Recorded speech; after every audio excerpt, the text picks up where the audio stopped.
My name is Olivia Collins. I am 32 years old, and I live in Seattle. I will never forget the silence inside that church. It was supposed to be the happiest day of my life, but all I could stare at was the empty wooden chair in the front row. My father wasn't there. 10 minutes before the music started, my phone had buzzed in my hand. I remember staring at the screen, my white dress trembling around me. It was a text from him. It didn't say, "I love you." It didn't say, "I'm sorry."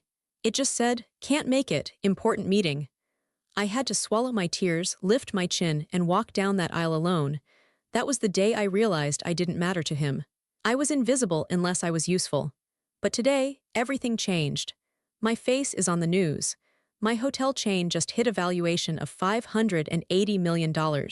And suddenly, for the first time in years, my phone buzzed with his name. Family meeting, 7 p.m., don't be late. He thinks he can summon me because now I have money. He thinks I am still that desperate little girl waiting for his approval. But he is wrong. He is about to meet the woman he created when he left that chair empty. But before I tell you how everything flipped, like and subscribe, drop a comment. Where are you watching from? My name is Olivia Collins. I am 32 years old.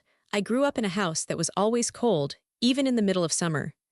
We lived in Seattle, a city known for rain, but the dampness inside our home had nothing to do with the weather. It was a coldness that came from silence. It was a chill that came from knowing you were present but not seen. My father, Richard Collins, was a man who took up a lot of space. He was loud when he was on the phone, booming with laughter when he was with his business partners, and demanding when he spoke to the staff. But when he looked at me, his eyes glazed over. It was as if I was a piece of furniture he had forgotten he bought. My mother, Evelyn, was his shadow. She spent her life smoothing out the air around him, making sure nothing upset him. She was a nervous woman, always wringing her hands, her eyes darting to the door to see if he was home yet. She loved me, I think, but she loved him more. Or maybe she just feared him more. And then there was Ethan, my older brother. If I was the furniture, Ethan was the sun. The entire household revolved around his orbit. If Ethan had a baseball game, the whole family went. Dad would leave work early. Mom would pack snacks. If Ethan got a C on a report card, a tutor was hired the next day, and Dad would sit with him for hours, encouraging him, telling him he was destined for greatness. When I got straight A's, Dad would just nod and turn the page of his newspaper. I remember one specific Tuesday when I was 12 years old. It is a memory that is burned into my mind because it was the day I stopped asking for attention and started expecting the silence. I had entered a regional science fair. I had spent 3 months building a complex model of a sustainable water filtration system. I had worked on it every night in the garage, wearing Dad's old oversized work shirt. I was proud of it. I had won first place in my school, and now I was going to the state finals. The finals were on that Tuesday evening, 2 weeks before I asked Dad to come. "I'll check my schedule, Olivia," he said, not looking up from his laptop. 1 week before, I reminded him. I said, "I'll try, Olivia. Stop pestering me. Business is busy right now." On the morning of the fair, I stood in the kitchen, my stomach in knots. Ethan was eating cereal, complaining about his soccer practice. "Dad," I said, my voice small, "the fair starts at 6 tonight. The awards are at 7. Dad took a sip of his coffee. He looked at his watch. "I have a meeting with the investors from Tokyo, Olivia. You know that, it's a big deal for the company." "But you said you'd try," I whispered. "Trying doesn't mean promising," he snapped. "Don't be dramatic. Your mother will go." I looked at Mom. She gave me a sad, apologetic smile. "I can't, honey. Ethan needs a ride to the away game in Tacoma, and your father needs the other car." I stood there, holding my backpack strap so tight my knuckles turned white. "So nobody is coming." "It's just a science fair, Liv," Ethan mumbled, his mouth full of milk. "It's not like it's the playoffs." I went to the fair alone. I set up my project alone. When the judges came around, I explained my water filtration system with a clear, steady voice, even though my heart was breaking. I watched other kids high-five their dads. I watched mothers hugging their daughters. I stood by my display, smiling a fake smile, pretending I didn't care. I won second place in the entire state. They called my name on the big stage. "Olivia Collins." I walked up the stairs. The spotlight was bright and hot. I looked out into the dark auditorium, searching for a familiar face. Just one. Maybe Dad had finished his meeting early. Maybe Mom had dropped Ethan off and raced back. but the seats were filled with strangers. I took the ribbon. I shook the judge's hand, and I walked off the stage. When I got home that night, the house was dark. They were all asleep. I put the red ribbon on the kitchen counter, right next to the coffee maker where Dad would see it in the morning. The next morning, the ribbon was gone. Mom had tidied up. No one mentioned it. No one asked how it went. At breakfast, Dad was talking about Ethan's game. He almost scored in the second half, Dad said, beaming, slapping Ethan on the back. That's my boy, you've got the drive, son, you've got the killer instinct. I sat there, eating my toast, feeling invisible. That was the day I learned the rule of the Collins household. Love was a currency, and I was bankrupt. I spent the rest of my teenage years trying to earn that currency. I thought if I was perfect enough, quiet enough, successful enough, they would finally see me. I graduated top of my class. I got into a top business school. I learned to play the piano. I kept myself fit and well-dressed, but nothing worked. I was just Olivia, the extra child, the backup plan. I remember asking Mom once when I was 20 why Dad was so hard on me, why he never seemed to care. Mom sighed, looking out the window at the rain. He sees himself in Ethan, Olivia. He sees his legacy. With you, he just doesn't know what to do with a daughter. He's a businessman. He understands value. He just doesn't see. Well, he's under a lot of pressure. He doesn't see my value, I said. He loves you in his own way, she replied. That was always her line, in his own way, but love shouldn't be a riddle you have to solve. It shouldn't be a secret code. Love should be obvious. It should be there when you win, and it should be there when you lose. I realized then that I was waiting for a train at an airport. I was waiting for something that was never going to arrive. But still, a foolish part of me held on. I held on until the day I got married. That was the day the last thread finally snapped. I met Daniel when I was 24. He was everything my family wasn't. He was warm, he listened when I spoke, and he didn't care about money or status. He was a landscape architect. He built gardens, parks, and quiet places. He loved me simply and loudly. When we got engaged, I felt a flicker of hope. A wedding is a big family event. It's traditional. My father loved tradition. He loved appearances. Surely, for his only daughter's wedding, he would step up. I planned the wedding for a year. I wanted it to be perfect, not just for me, but for them. I wanted to give my father a role that would make him proud. I went to his office to ask him the question. I made an appointment with his secretary, which was the only way to ensure I'd get 5 minutes of his time. I walked into his massive corner office. He was on the phone, as usual. He waved me to a chair and kept talking for 10 minutes while I sat there, smoothing my skirt. Finally, he hung up. What is it, Olivia? I have a lunch meeting in 20 minutes. I wanted to ask you something, Dad, I said. About the wedding. How much is it going to cost? He asked immediately, reaching for his checkbook. I told your mother to handle the budget. It's not about the money, I said. I want you to walk me down the aisle. I want you to give me away. He paused. He looked at me, and for a second I saw a flicker of something soft in his eyes. Maybe it was nostalgia, maybe it was guilt. Of course, he said. It's the father's duty. I'll be there, promise, I asked. No meetings, no business trips. I promise, Olivia, I'll be there. I held onto that promise like a lifeline. The months passed. The planning was stressful. Mom complained about the flowers I chose. Ethan made jokes about Daniel's job, calling him a gardener. But I didn't care. Dad was going to walk me down the aisle. It was going to be the moment where we finally connected. The rehearsal dinner was the night before the wedding. We rented a private room at a nice seafood restaurant. Daniel's parents were there, kind and smiling. My mom was there, looking anxious. Ethan was there, checking his phone every 5 seconds. But Dad's chair was empty. Where is he? I asked Mom. He got held up, she whispered. A crisis at the office. He said he'll try to make it for dessert. He never showed up. I went to bed that night in the hotel suite feeling sick. Daniel held me. He'll be there tomorrow, Liv, he promised.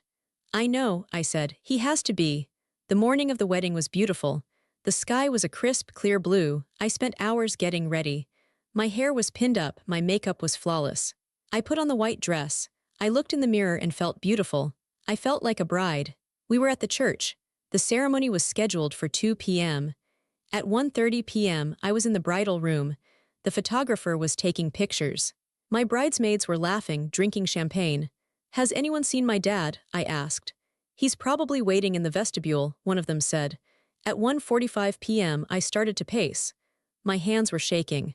I asked my mother to go check. She came back 5 minutes later, her face pale. Is he here? I asked. He's not answering his phone, she said, her voice trembling. Traffic is bad, Olivia. You know how traffic is. He's not here. He'll be here, she insisted. He wouldn't miss this. At 1:50 p.m. my phone buzzed. It was sitting on the vanity table. I stared at it. I knew. Deeply in my gut, I knew. I picked it up. A text message from Dad. I opened it. Can't make it. Important meeting came up. Deal of a lifetime. Sorry, send pictures. I stared at the words. Deal of a lifetime. My wedding wasn't the deal of a lifetime. I wasn't the deal of a lifetime. I was an appointment he could cancel. The room went silent. The bridesmaids stopped laughing. My mother looked at me, saw the phone, and burst into tears. Oh, Olivia, oh, honey, he just has so much pressure. Stop, I said. My voice was eerily calm. Stop making excuses for him. We can wait, Mom said. We can delay the ceremony. No, I said, we are not waiting. But who will walk you? She asked. Ethan can do it, Ethan. Come here? No, I said again, louder this time. I don't want Ethan, I don't want anyone. I stood up, I checked my makeup. I didn't cry. The tears were there, burning behind my eyes, but I refused to let them fall. If I started crying now, I would never stop. I had to be strong. I had to be made of stone. I walked out of the room. I walked to the back of the church. The doors were closed.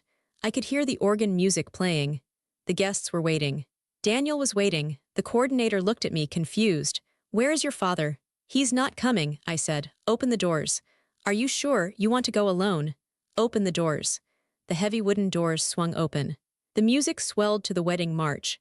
Everyone stood up and turned around. I saw the sea of faces. I saw Daniel standing at the altar, looking handsome and worried. And then I saw the empty spot in the front row next to my mother. The empty chair. It felt like a punch to the gut. Everyone was looking at me, then looking at the empty space beside me. I could hear the whispers, the confusion, the pity. Poor Olivia, her father didn't come. I took a breath. I gripped my bouquet so hard the stem snapped, and I started to walk. One step, then another. I walked down that long aisle alone. I held my head high. I didn't look at my mother, who was sobbing into a handkerchief. I didn't look at Ethan, who looked bored. I kept my eyes locked on Daniel. He was the only real thing in the room. When I reached the altar, Daniel stepped forward. He didn't wait for the priest. He stepped down, took my hand, and whispered, I've got you, you're not alone. I looked at him, and that's when a single tear escaped. I know, I whispered. We got married. I said my vows. I smiled for the pictures. But inside, something had died. The little girl who wanted her daddy's approval was gone. She died on that aisle. In her place, a woman was born.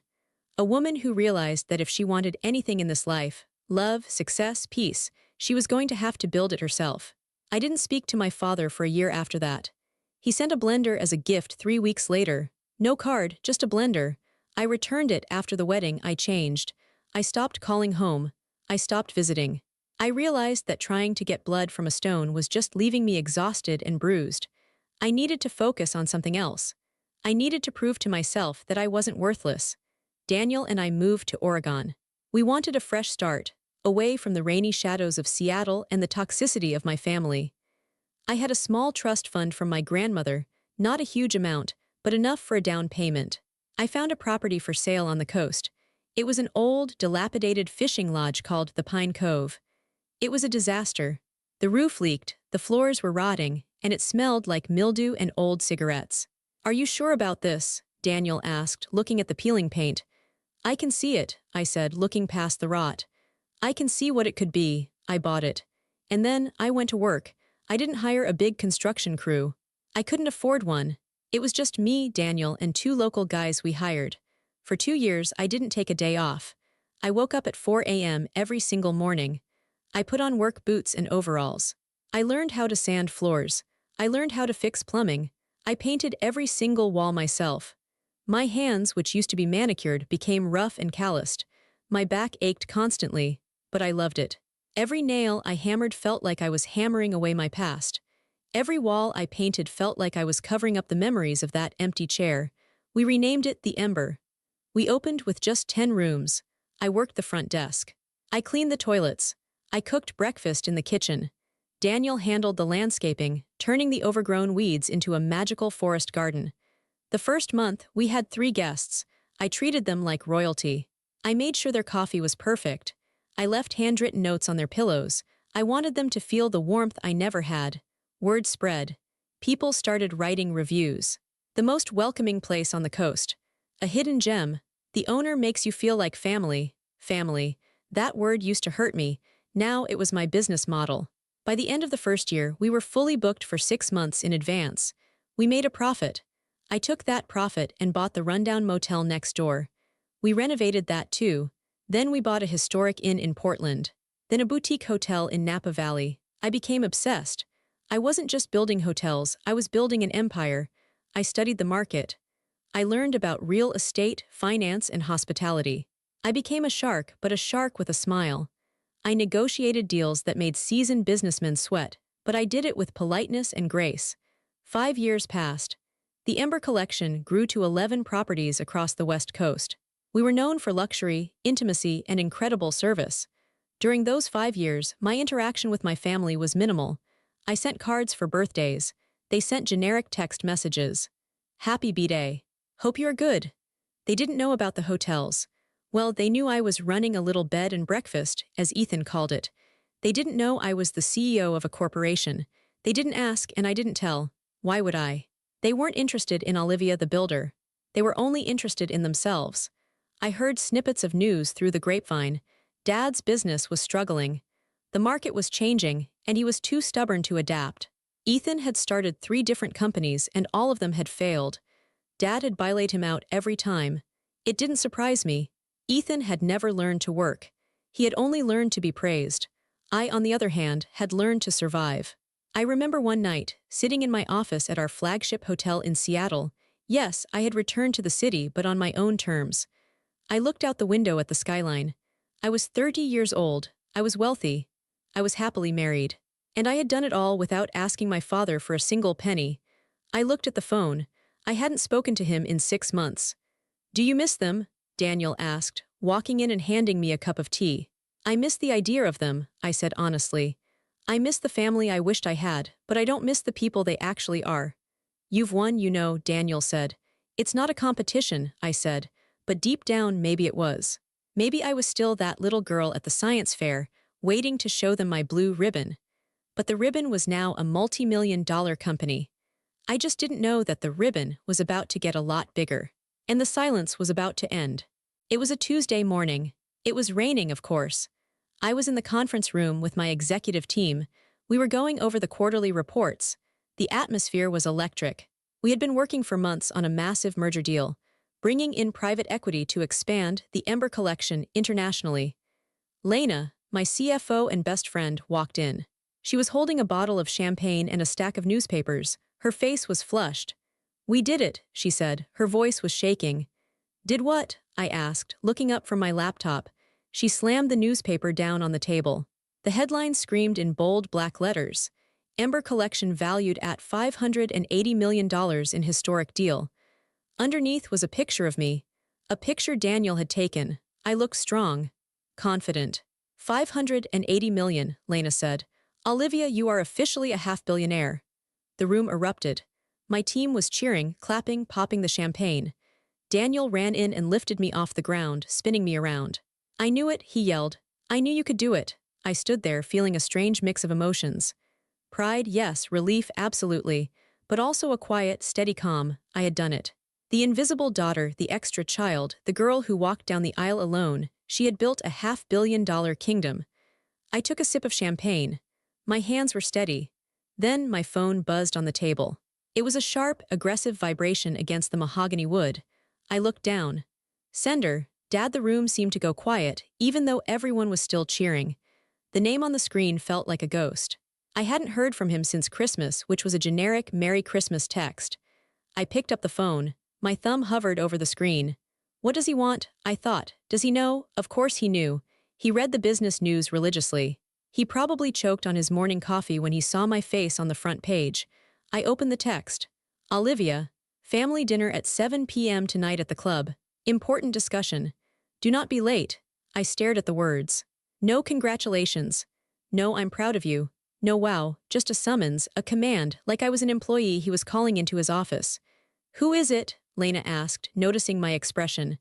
"My father," I said. Is he congratulating you? I laughed. It was a dry, humorless sound. No, he wants a meeting. Are you going? Daniel asked. He looked concerned. He knew the pain they caused me. You don't have to go, Liv. You don't owe them anything. I looked at the newspaper again. I looked at the valuation. $580 million. Then I thought about my father.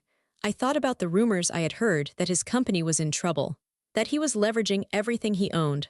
Suddenly, the text made sense. He wasn't calling because he missed me. He wasn't calling because he was proud. He was calling because he was drowning. And he just realized that I was the only lifeboat in sight. I'm going, I said to Daniel. Why? Because, I said, picking up my purse. For 30 years, I've been walking into rooms wondering if I was good enough for them. Tonight, I'm going to walk into that room knowing I own the table.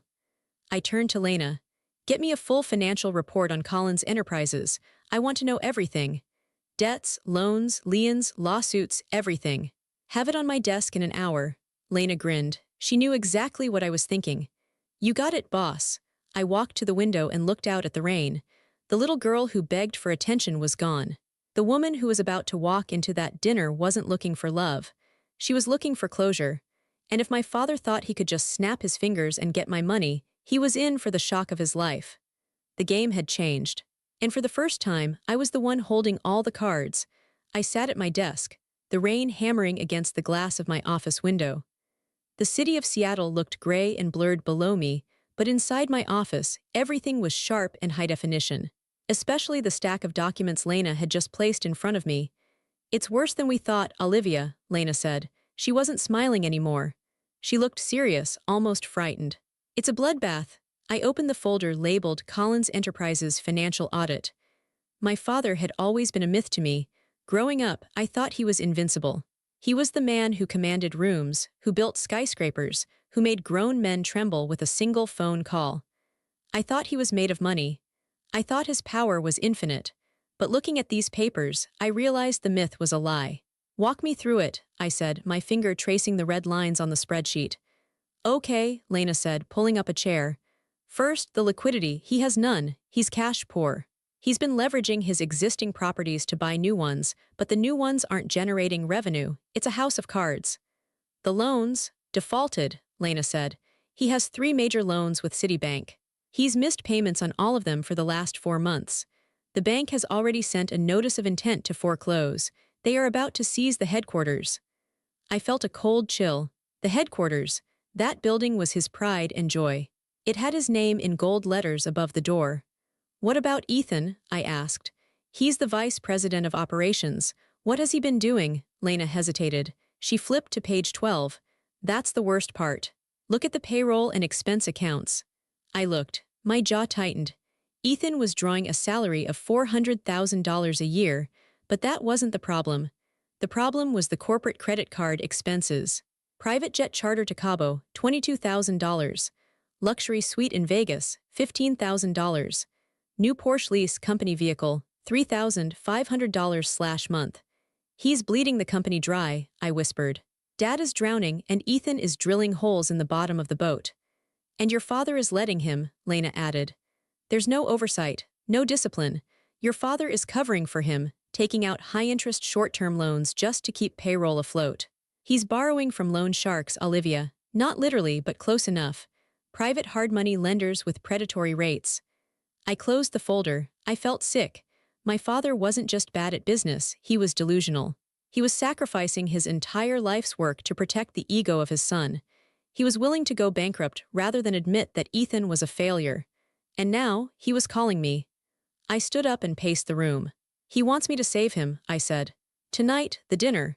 He's going to ask for a loan. He probably thinks I'll write him a check for $10 million, $20 million just to get a pat on the head.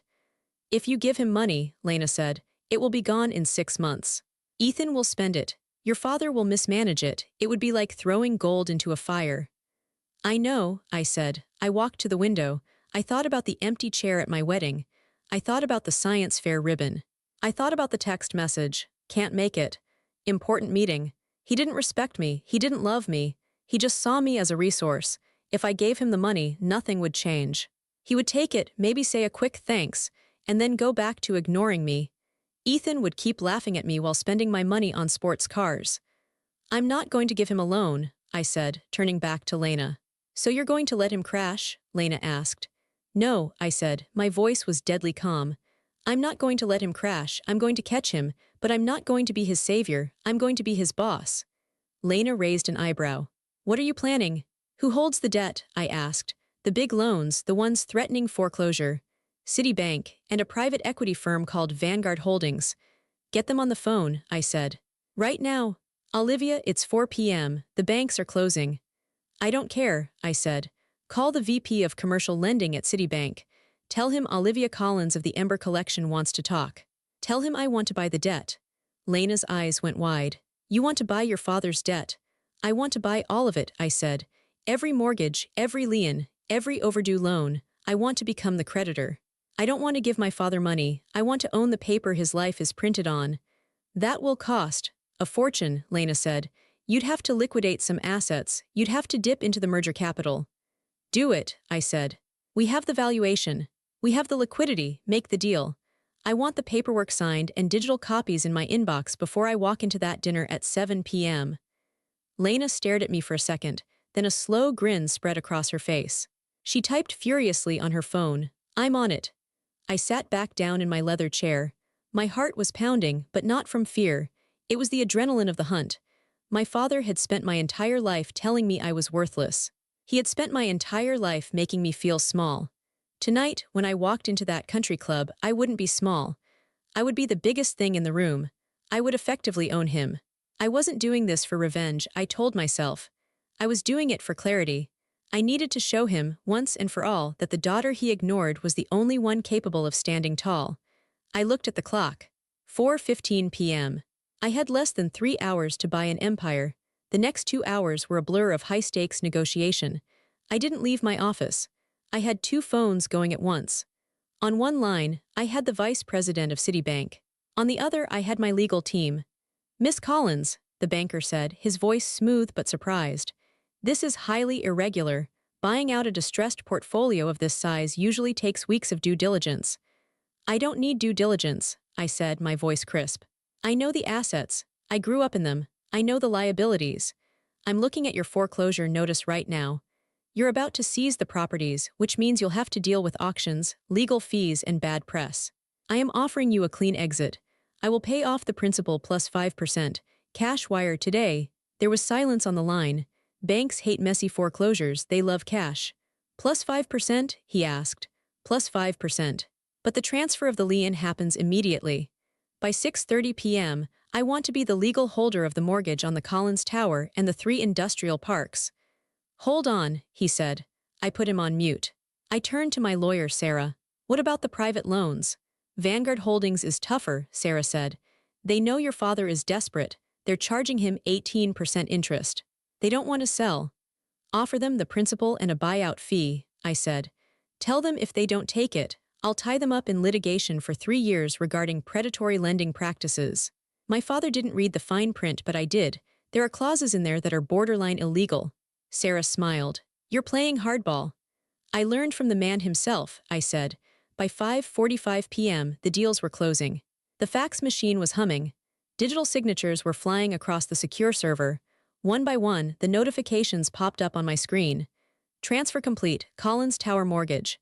Transfer complete, Industrial Park A, B, C. Transfer complete, Equipment liens. It was happening. I was spending millions of dollars, draining a significant portion of my liquid cash, but I was securing control. At 6:15 p.m., Lena walked in with a single, thin blue folder. It's done, she said. You own it all. Technically, as of 5 minutes ago, your father is 3 months behind on his payments to you. I took the folder. It felt heavy, even though it only held a few sheets of paper. This was it. This was the leverage. Thank you, Lena, I said. Go home, get some rest. Good luck, she said. Give them hell. I went to the private bathroom attached to my office to change. I had brought a change of clothes, knowing I wouldn't have time to go home. I took off my comfortable gray work blazer. I washed my face. I looked at myself in the mirror. I looked tired, but my eyes were bright. They were fierce. I put on a black dress. It was simple, elegant, and sharp. High neck, long sleeves, fitted, it looked like armor. I put on my diamond earrings, the ones I bought for myself when I opened my 5th hotel. I applied red lipstick. I wasn't dressing for a family dinner. I was dressing for a funeral. The funeral of my childhood hopes. I walked out of the office and down to the parking garage. My car was waiting, a sleek black sedan. I got in and drove into the rainy Seattle night. The drive to the country club took 30 minutes. I knew every turn. This was the club where we spent every Sunday brunch growing up. This was where Dad played golf while Mom drank mimosas and told me to sit still. This was where Ethan threw tantrums until the waiters brought him extra ice cream. I pulled up to the valet. The young man opened my door. "Welcome to the club, ma'am," he said. I stepped out, the rain misting against my face. I clutched the blue folder against my chest. I walked up the grand staircase. The smell of the place hit me immediately, a mix of old wood polish, expensive perfume, and stagnation. Nothing had changed here in 20 years. It was a monument to the past. My phone buzzed. A text from Daniel, "I love you. You are the strongest person I know. Remember who you are." I took a deep breath. I knew who I was. I wasn't Olivia the victim anymore. I wasn't the girl crying in the church vestibule. I was Olivia Collins, CEO of the Ember Collection. I walked toward the private dining room at the back of the hall. I could hear their voices before I even opened the door. My father's booming, agitated voice. "Where is she?" "It's 7:05, she's late, disrespectful." My mother's soothing, nervous tone. "She'll be here, Richard, traffic is bad." Ethan's scoff. "She's probably doing it on purpose, trying to make an entrance. She thinks she's special now just because she got lucky with some hotels." I stopped. I put my hand on the brass doorknob. Lucky.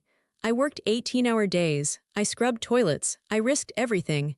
And he called it luck. That single word hardened my heart into diamond. I turned the knob and pushed the door open. The room was exactly as I remembered. Dark wood paneling, a crystal chandelier that was slightly too large, and a long table set with white linen. They were sitting at the far end. My father, Richard, sat at the head of the table. He looked older than the last time I saw him. His face was redder, his hair thinner. He wore a suit that looked expensive but fit him poorly, as if he had lost weight from stress. My mother, Evelyn, sat to his right. She looked frail. She was drinking a glass of white wine, her hand shaking slightly. Ethan sat to his left. He was leaning back in his chair, scrolling on his phone. He looked soft. He had the face of a man who had never heard the word no. When I walked in, the conversation stopped. "You're late," my father said. "No hello, no stand up to greet me, just an accusation." "Traffic," I said simply. I didn't apologize. I walked to the empty chair at the other end of the table, the foot of the table, opposite him. I sat down. I placed the blue folder on the table in front of me, face down. "Well," Mom said, her voice high and tight. "You look wonderful, Olivia. That dress is very chic." "Thanks, Mom," I said. "We heard the news," Ethan said, not looking up from his phone. 580 million, that's crazy. Who did you bribe to get that valuation?" "Hard work, Ethan," I said coolly. "You should try it sometime." He scoffed and finally looked at me. His eyes were jealous, pure, unadulterated jealousy. "Relax," I was joking. "Don't get a big head." "Let's order," Dad grunted. "I'm starving." The waiter came. We ordered in an awkward tension. Dad ordered a steak, rare. Mom ordered a salad. Ethan ordered the most expensive lobster dish on the menu. "I'll just have sparkling water," I said. "You're not eating?" Mom asked. "I'm not staying long," I replied. Dad put his menu down. He stared at me across the centerpiece of dying flowers. "Right, let's get to business. We're family, so I'm going to be straight with you, Olivia." "Please do," I said. "The market has been difficult," he began. He used his boardroom voice, the one he used to manipulate investors. "We've had some cash flow issues. Temporary, of course, just a liquidity pinch. I need a bridge loan." "A bridge loan," I repeated. "Yes, just to clear up some short-term obligations, to keep the vultures off our back." "How much?" I asked. He hesitated. He looked at Ethan, then back at me. 15 million. We can structure it as a personal loan. I'll pay you back with interest in 2 years. 15 million, I said. "And what will you use it for?" "Operating costs," he waved his hand dismissively. "Payroll, vendors, the usual." "And to pay off the Porsche?" I asked, looking at Ethan. Ethan froze. Dad frowned. "What?" "The corporate lease on the Porsche," I said. "And the private jet to Cabo, and the Vegas suite. Is my 15 million going to pay for that too?" Dad's face turned a darker shade of red. "That is company business. Ethan meets with clients." "Ethan parties," I said, "and you pay for it." "Watch your mouth," Dad snapped. He slammed his hand on the table. I am your father, you will show me respect. I built this family. I built the roof over your head. You built a roof, I said calmly, but you never made it a home. Stop it, Mom cried. Please don't fight, Olivia, please, your father is under so much stress, just, can't you help us? You have so much now, we're family. Family, I said. I looked at the empty chair next to me. Where was family when I was 12 and won the science fair? Where was family when I was building my first hotel and sleeping on the floor? Where was family on my wedding day? Silence. The room went dead silent. That was a mistake, Dad muttered. I told you I had a meeting. You lied, I said. There was no meeting. I checked your calendar, Dad. I know people. You were golfing. You skipped my wedding to play 18 holes. He didn't deny it. He just glared at me. So, you're going to hold a grudge forever. You're going to let my company fail, let my legacy die because your feelings are hurt. I'm not going to let it die, I said. I put my hand on the blue folder. Good, Dad said, exhaling. He thought he had won. He thought he had bullied me into submission. I'll have the lawyers draw up the loan agreement tomorrow. No need, I said. I slid the blue folder across the long table. It spun and stopped right in front of his steak knife. What is this? He asked. Open it. He opened the folder. He adjusted his glasses. He read the first page. His face went pale. All the color drained out of him. His hands started to shake. What is this? He whispered. I bought your debt, I said. My voice was steady, clear, and projected to the back of the room. I bought the mortgage on the Collins Tower. I bought the loans on the industrial parks. I bought the liens on the equipment. As of 6 p.m. tonight, I am the sole creditor of Collins Enterprises. Ethan grabbed the paper from Dad's hand. What does that mean? It means, I said, that you don't owe the bank anymore, you owe me. Dad looked up at me. There was fear in his eyes, genuine fear. Olivia, why? Because you were going to lose it all, I said. The bank was foreclosing tomorrow. You didn't tell Mom that, did you? Mom gasped. Richard, I saved the company, I continued. But I'm not a silent partner, and I'm not a charity. I stood up. I felt 10 feet tall. Here are the terms, I said. Effective immediately, Ethan is fired. He is removed from the board and stripped of all company credit cards. You can't do that, Ethan shouted, standing up. Dad, tell her. Dad didn't speak. He was reading the document. He knew I had the legal right. I held the mortgage. I could foreclose at any second. Secondly, I said, Dad, you are stepping down as CEO. You will transition to Chairman Emeritus. You will have no voting power. I am appointing a new management team to restructure the debt and salvage the business. You're taking my company, Dad choked out. My company? I'm saving the assets, I said. The company you built is already dead. You killed it with your ego. I won't sign, he spat. I'll fight you. Read the last page, I said. If you don't agree to these terms, I foreclose immediately. The locks will be changed by morning. You will lose everything. The house, the cars, the reputation. You will be bankrupt. He looked at the paper. He looked at me. He looked at Ethan. He realized he was checkmated.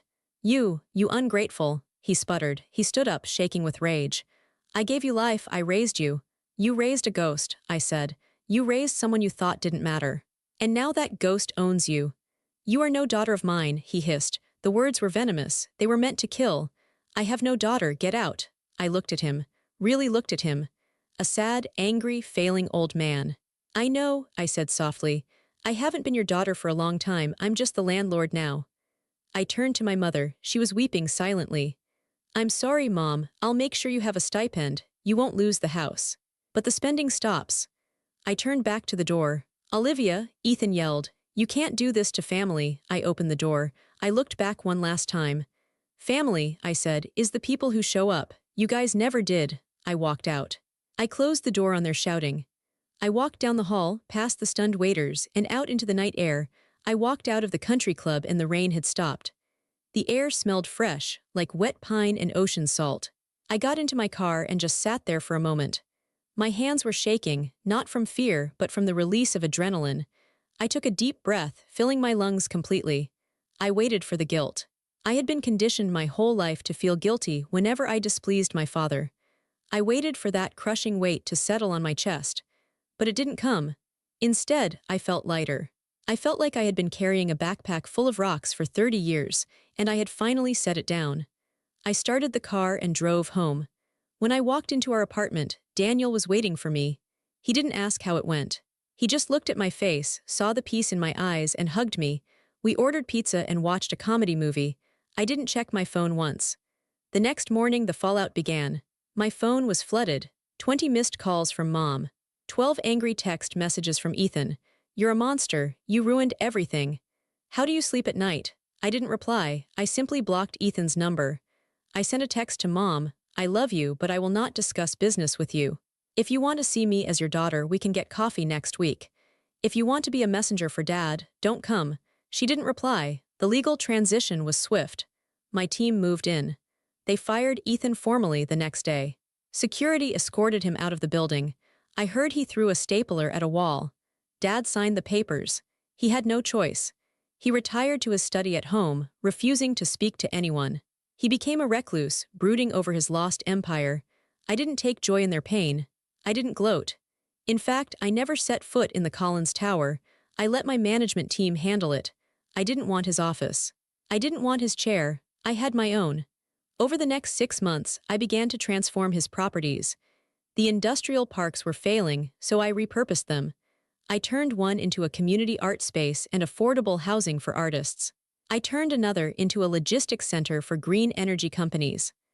I took the profits from the restructured company and started a scholarship fund for girls in STEM, girls like I was, who had big dreams but no support.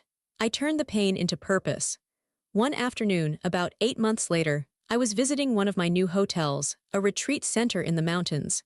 It was beautiful, peaceful, quiet, surrounded by trees. I saw a woman checking in. She looked about my age. She was with her parents. They were hugging her, laughing, carrying her bags. The father kissed her forehead and said, "We're so proud of you, honey." I watched them, and for a split second, I felt that old phantom ache. That why not me feeling. But then Daniel walked up beside me. He slipped his hand into mine. "You okay?" he asked. I squeezed his hand. "Yeah, I am." I realized that I couldn't change the past. I couldn't rewrite my childhood. My father was never going to be the man I wanted him to be. My mother was never going to be strong enough to choose me over him. Ethan was never going to be a brother. And that was okay, because I had broken the cycle. I wasn't bitter. Bitterness is drinking poison and expecting the other person to die. I had spit the poison out. I had saved their financial lives, not because I owed them, but because I was better than them. I showed them mercy when they had only shown me disdain. That was my victory. I walked away from the lobby, leading Daniel toward the garden we had planted together. "Did you hear?" Daniel said. "Your brother got a job. Selling cars at a used lot in Tacoma." I smiled. "Good for him. Honest work builds character." "And your dad?" "Still silent," I said. Silence used to hurt me. Now it just feels like peace. I stand in the sunlit lobby of the Summit, my newest and most beautiful hotel. The walls are glass, looking out over the mountains. The light pours in, warm and golden. I am 32 years old. I own a company worth over $500 million. I have a husband who adores me. I have a life that is full, rich, and entirely my own. I look at the camera, at you. There is a myth that family is everything, that you have to stick by them no matter how much they hurt you. That blood is thicker than water. But I'm here to tell you that's not true. Blood is just biology, family is behavior. If your family makes you feel small, if they make you feel invisible, if they only call you when they need something, that is not love. That is manipulation. You do not owe them your soul just because they gave you their DNA. It took me a long time to learn that. I spent years waiting for an apology that never came. I spent years trying to buy their love with my achievements. But you cannot buy what isn't for sale. And you cannot fill a cup that has a hole in the bottom. The moment I stopped trying to please them was the moment I started to fly. I forgave them. Not for them, but for me. I forgave them so I wouldn't carry the anger anymore. I forgave them and then I moved on. I built my own table. I invited people who loved me for who I was, not for what I could give them. I looked down at my phone. The screen is clear. No frantic texts. No demands. Just a picture of me and Daniel, smiling on a beach. I put the phone in my pocket. I turned back to the window, watching the sun set over the empire I built with my own 2 hands. If you are listening to this and you feel invisible in your own home, if you are the extra child, if you are the one they underestimate, hear me, you are strong, you are capable, and you are not alone. Don't wait for them to give you permission to be great. They never will. Take that pain, take that rejection, and use it as fuel. Build your own castle. And when you're standing at the top, remember who got you there. You did. Thank you for listening to my story. It wasn't easy to tell, but it was necessary. If this story resonated with you, if you've ever had to choose your own peace over your family's drama, please like this video. Subscribe to the channel for more stories of truth and resilience. And in the comments below, tell me, have you ever had to walk away to save yourself? I want to hear your story. I'm Olivia, and I'll see you in the next one.